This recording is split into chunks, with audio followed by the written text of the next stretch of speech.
দেখো বর্ষার মরশুম এসে গেছে, বাইরে ঝিরিঝিরি বৃষ্টি পড়ছে। আর এই ঝিরিঝিরি বৃষ্টি বর্ষার মরশুমে ইলিশ তো চলতেই হে বলো। ইলিশ মাছ ছাড়া আছে কি বর্ষাকাল আর মানায়? আর বর্ষার সময়তেই তো ইলিশ ভালো ইলিশটা পাওয়া যায়। তো আমাদের বাজার থেকে পাবদা মাছটা কাটেই এনেছিল, আর ইলিশ মাছটা গোটা এনেছিল। আমার মা এখানে বসে কলতলায় বসে কাটছিল, তো আমি একটু ভিডিও করে নিলাম। তো এখানে হচ্ছে কাটা পরিষ্কার ধোয়া টোয়া হয়ে গেছে। তো এবারে আমার মা বসবে রান্না করতে।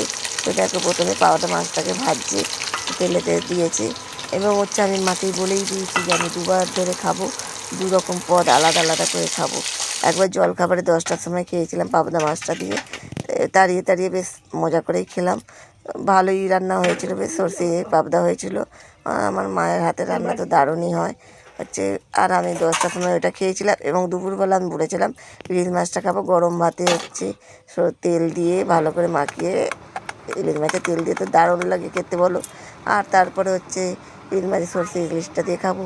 তো দেখো এখানে জল খাবারে বসেই পড়েছিলাম আমি পাবদা মাছটাকে নিয়ে খেতে।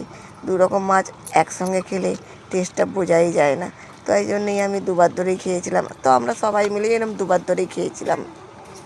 10টার সময় সবাই ওই দিনে ভাত খেয়ে নিয়েছিলাম, আর হচ্ছে আবার দুপুরবেলাও খেয়েছিলাম ইলিশ মাছটা দিয়ে। তো একসঙ্গে দুটো খেয়ে আবার মজাটা হচ্ছে পাওয়া যায় না, ওই জন্যেই। তো দেখো মাছটা খুব ফ্রেশ ছিল আর দারুণ টেস্ট ছিল। তো আমি বসে বসে একটু মজা করে করেই খাচ্ছিলাম। সবার খাওয়া হয়ে গেছিলো, আমি লাস্টে খাচ্ছিলাম হচ্ছে। সবাইকে খেতে টেতে দিয়ে তারপরে ধীরে সুস্থে খাওয়াই ভালো বলো। একসঙ্গে সবাই মিলে বসে খেতে গেলে তো মজাটাই নেওয়া যাবে না। সব তাড়াহুড়ো, ছেলেরা ক্যারাটে যাবে, এ করবে, তাড়াতাড়ি খাওয়াতে হবে। তো ওই জন্যেই আমি পাবদা মাছটা খাওয়ার পরে হচ্ছে এবারে আমার মা ইলিশ মাছটা করতে বসেছে দুপুরবেলা খাওয়ার জন্য। তো এখানে হচ্ছে এক পিস আবার পাবদা মাছ বার করেও রেখেছি হচ্ছে, পরে হচ্ছে এ করবে, ভাজবে বলে, আবার ওর সঙ্গে দিয়ে রাখবে বলে। ওই জন্যেই তবে তেল গরম হয়ে যাওয়ার পরেই আমি এই মাছটা, মা বললো তুই একটু ইলিশ মাছটা ভাজ আর আমি একটু ওই সাইডে কাজগুলো সেরে নিই বলে এই মাছটা আমি ভাজতে বসেছিলাম। আর তেলটা এত ঝাঁঝ লাগছিলো, সামনে বসে ভাজছিলাম, আমার চোখটা পুরো জ্বলে যাচ্ছিলো পুরো একদম। ঝাঁঝে তো চোখ গরম তেলটা হতো, এই মাছগুলো ছাড়ছিলাম মাছগুলো। আর মাকে তাই বলছিলাম দেখো মা হচ্ছে আমার চোখটা যেন জ্বলে যাচ্ছে সামনে বসে বসে। তারপরে হচ্ছে মাছগুলো আস্তে আস্তে ছাড়ছি, যদি আমার গায়ে আবার তেল ফটফট করে পড়ে যাচ্ছে, একটু জল ছিল বোধহয়, ফটফট করে ফুটছি, সেই জন্যই আস্তে আস্তে ছাড়ছি।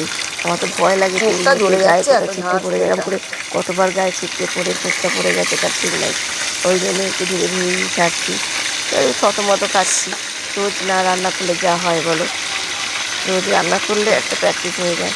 রোজ তো আমার মাই বেশিরভাগ করে, দিনের বেলা রান্না, বেশিরভাগ রান্নাটাই রাত্রির দিকে টুকটাক আমি করি। ওই জন্য তো এক পিঠ ভাজা হয়ে যাবার পরে আবার এক পিঠ উল্টে দিলাম। তো উল্টে এবারে মাছ ভাজা হয়ে গেলে এই তেলটা বার করে রেখে দেবো। এই তেলটাই তো হচ্ছে সবথেকে মজার বলো প্রিয় বন্ধু। হচ্ছে এই তেলটা দিয়ে গরম ভাত খেতে দারুণ লাগে। এখানেও সর্ষে ইলিশ হয়ে গেছিলো, ও একটু ঝোল মতোই হয়ে গেছিলো, কারণ হচ্ছে সবাই মিলে খাবে হচ্ছে।